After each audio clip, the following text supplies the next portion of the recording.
ಅವ್ರ ಒಟ್ಟು ಆಸ್ತಿ 3.68 ಕೋಟಿ ರೂಪಾಯಿ ಮೌಲ್ಯದ 73 ಎಕರೆ ಭೂಮಿ.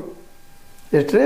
73 ಎಕರೆ ಭೂಮಿ, 31 ಗುಂಟೆ ಜಮೀನು, 12 ನಿವೇಶನ, 2 ಮನೆಗಳು. ಇನ್ನು ನಮ್ಮ ಇವರು ಇನ್ನಷ್ಟು ಏನಪ್ಪ ಅಂತಂದ್ರೆ ಚಿನ್ನ ಗಿನ್ನ ಮೌಲ್ಯ ಎಷ್ಟು ಆಗ್ತದೆ? 40.82 ಲಕ್ಷ ಆಗ್ತದೆ.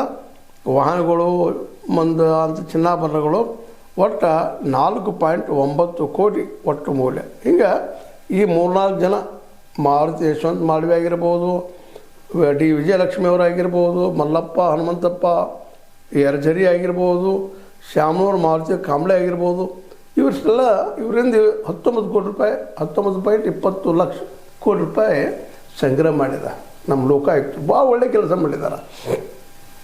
ಅವ್ರನ್ನ ಎಷ್ಟು ಹ್ಯಾಟ್ಸಪ್ ಹೇಳಿದ್ರು ಕಡಿಮೆ. ಅಟ್ಲೀಸ್ಟ್ ಇವ್ರಿಗೆ ಶಿಕ್ಷೆ ಆಯ್ತು ಅಂದರೆ ಸಿಕ್ಕಿದ ಕರ ಅದ, ಡಾಕ್ಯುಮೆಂಟ್ ಎವಿಡೆನ್ಸ್ ಅದಾವ, ಶಿಕ್ಷೆ ಆಗೋದಿಲ್ಲ ಇವ್ರಿಗೆ. ಎಷ್ಟು ಆಗಿದ್ದರೆ ಎಷ್ಟು ಮಂದಿ ಆಗೈತಿ? ಇದನ್ನು ನಾವಿನ್ನು ಇವತ್ತು ಅನಿವಾರ್ಯವಾಗಿ ನಾವು ಇದನ್ನು PIL ಹಾಕಬೇಕಾಗ್ತದನ, ಅಥವಾ ಇದನ್ನು ಶ್ವೇತಪತ್ರ ಯಾಕೆ ಹೊರಡಿಸ್ಬಾರ್ದು? ಯಾಕೆ ಎಷ್ಟು ಭ್ರಷ್ಟಾಚಾರ ನಡೀತದೆ, ಏನೋ ಏನು ನಡೆಯೋದ? ಈಗ ಅಲ್ಲಿ ಲೋಕಾಯುಕ್ತ ಸಿಕ್ಕವ್ರು ಎಷ್ಟು ಜನ, ಸಿಕ್ಕವ್ರಿಗೆ ಶಿಕ್ಷೆ ಆಗೈತಿ ಎಷ್ಟು ಜನಕ್ಕೆ ಅನ್ನೋದನ್ನು ಈ ಮೂಲಕ ನಾವು ಸರ್ಕಾರಕ್ಕೆ ಕೇಳಲಿಕ್ಕೆ ಪ್ರಯತ್ನ ಮಾಡ್ತಾಯಿದ್ವಿ. ಯಾಕಂದರೆ ಇವ್ರು ಹಿಡಿದು ಬಿಡೋದಾಗಬಾರ್ದು. ಇವ್ರ ಕಡೆಯಿಂದ ಆಸ್ತಿ ಕಸ್ಕೊಳ್ಳೋದು, ಅಲ್ಲೇ ತಾವು ಹಂಚ್ಕೊಳ್ಳೋದು ಮತ್ತಷ್ಟು ಮೇಲಿನವರು. ಅಂದರೆ ಸಣ್ಣ ಮೀನನ್ನು ದೊಡ್ಡ ಮೀನು ಬೇಟೆ ಆಡ್ಕೊಂಡು ಹೋಗೋದು, ಆ ದೊಡ್ಡ ಮೀನನ್ನು ತಿಮಿಂಗ್ಳು ಬೇಟೆ ಆಡೋದು, ಈ ಸಿದ್ಧಾಂತ ಹೋಗ್ಬೇಕಾಗಿದೆ. ಇದು ಹೋಗ್ಬೇಕಾಯ್ತಂದ್ರೆ ಇವ್ರು ಶಿಕ್ಷೆ ಆಗ್ಬೇಕು. ಶಿಕ್ಷೆ ಆಯ್ತಂದ್ರೆ ಸಹಜ ಅವರು ಆಸ್ತಿ ಸರ್ಕಾರಕ್ಕೆ ಹೋಗ್ತದೆ, ಸರ್ಕಾರ ಮೀನು ಸಾರ್ವಜನಿಕ ಹೋಗ್ತದೆ.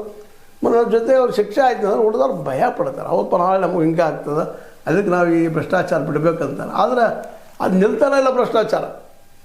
ಸ್ವತಂತ್ರವಾದ ಮೀಡಿಯಾಗೆ ಬೇಕಾಗಿರುವುದು ಸ್ವತಂತ್ರ ಧ್ವನಿ. ಆ ಸ್ವತಂತ್ರ ಧ್ವನಿ ಉಳಿಸಲು ನೀವು ಮಾಡಬೇಕಾದದ್ದು ಇಷ್ಟೇ. ಅದೇನಪ್ಪಾ ಅಂತಂತಂದ್ರೆ ನಿಮ್ಮ ಕೈಲಾದಷ್ಟು ಸಹಾಯ ಈ ಚಾನಲ್ಗೆ ಮಾಡಿ ಹಾಗೂ ನಿಮ್ಮ ಧ್ವನಿಯನ್ನು ಕಾಪಾಡಿಕೊಳ್ಳಿ.